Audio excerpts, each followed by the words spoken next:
Chers amis, nous sommes de passage ici à Vichy et je profite d'être dans le parc de Vichy pour enregistrer cette réflexion que je vous propose. La foi, l'espérance et l'amour. La foi, nous en avons souvent parlé et nous en parlons très souvent. L'amour, l'amour de Dieu, nous en parlons également. Et tout ça, c'est très bien. Mais si nous parlions de l'espérance, dans ce que j'ai eu à traverser personnellement, comme beaucoup d'autres ont eu à traverser des épreuves, traverser une épreuve, c'est une chose, mais comment vivre dans cette épreuve? Pour vivre, je dirais, d'une façon positive et surtout vivre dans l'espérance. L'espérance n'est pas à confondre avec le désespoir ou l'espoir. L'espérance, c'est un cheminement qui nous permet d'avancer dans l'épreuve en vue de sortir du tunnel pour aller se connecter à l'amour de Dieu. Dieu est amour et l'amour de Dieu, c'est sa puissance de vie dans laquelle et à laquelle nous venons nous connecter. Je reprendrai cet exemple dont j'ai déjà eu l'occasion de parler. Cette femme qui avait une perte de sang n'avait aucun droit. Elle était déclarée impure dans le contexte où elle se trouvait à cette époque et elle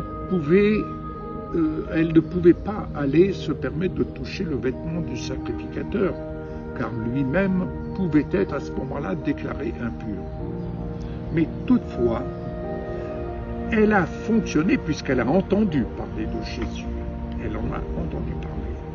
Elle a entendu parler de la puissance des miracles de guérison que Jésus manifestait. Mais elle a donc cheminé dans l'espérance. Vous voyez, le chemin de l'espérance, c'est le parcours que cette femme a emprunté avec cette parole qu'elle serrait dans son cœur. Si seulement je puis toucher son vêtement, je serai guéri. Si seulement. Ça, ce n'était pas le chemin de l'espoir sur un plan humain, c'était le chemin qui partait de la foi pour aller se connecter à l'amour du Père. Ainsi, elle a cheminé dans l'espérance sans jamais quitter de vue le fait qu'elle allait se sortir de cette impasse, de cette épreuve qu'elle connaissait dans son corps. Bien-aimés, quelle que soit l'épreuve que vous traversez en ce moment, n'oubliez pas l'espérance. Ne restez pas en dehors du chemin de l'espérance. Mais l'espérance n'est pas à confondre avec l'espoir que Dieu va faire quelque chose. Tout est accompli. Jésus a tout accompli. Les provisions sont là, quelle que soit la nature des provisions, guérison et autres. Tout est, nous avons tout pleinement Jésus. Donc, ne vous laissez pas mettre sous un joug. Peut-être que si tu fais ceci, peut-être que tu dois jeûner. Il faut se dégager de tout ce légalisme et ne pas se laisser renfermer dans des voies qui ne sont que des impasses.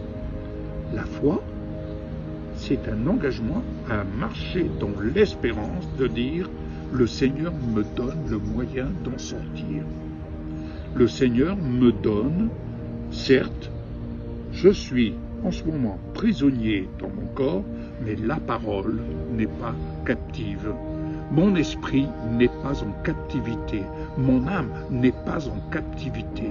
Donc je ne me laisse pas aller à des états d'âme, à des émotions négatives, mais quelle que soit la traversée, eh bien, dans ce chemin d'espérance, mon regard reste fixé sur Jésus, le chef et le consommateur de la foi.